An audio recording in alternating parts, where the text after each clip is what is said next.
À l'heure où j'écris cet éditorial, on ne sait pas encore qui sera le président des États-Unis ces prochaines années.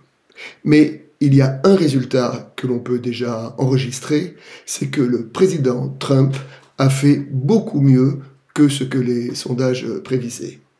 Alors la question à poser est de savoir comment un homme qui ressemble plus à un bonimenteur de foire qu'à un homme d'État, et qui a mis en place un système de communication qui repose sur l'insulte et sur la post-vérité, a pu rassembler tant de suffrages.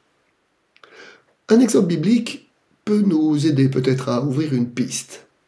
Le théologien Thomas Römer, qui est par ailleurs professeur au Collège de France, a écrit, alors je le cite, « Le Pentateuque construit l'identité du judaïsme naissant dans une tension entre intégration et ségrégation. » Et on constate que dans les moments où il se sent menacé dans son identité, ce sont les discours d'exclusion qui l'emportent.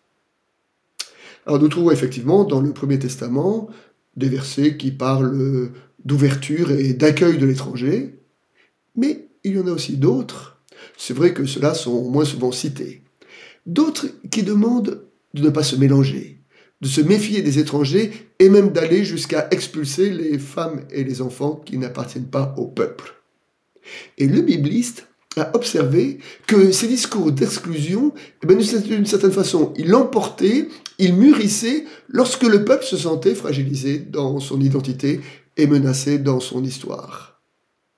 Mais on peut se demander si le vote pour un candidat qui a réveillé et stimulé les sentiments les plus sombres, les sentiments d'arrogance, de brutalité, de peur, n'est pas le signe d'une société qui a perdu ses ancrages. Gardons-nous de penser que le problème est spécifique aux États-Unis. Il peut être analysé comme le fruit d'une mondialisation qui provoque par effet retour, par contre-coup, des crispations identitaires. Et cette observation a aussi des résonances spirituelles si l'on en croit les paroles des évangiles qui disent que la foi est le contraire de la peur.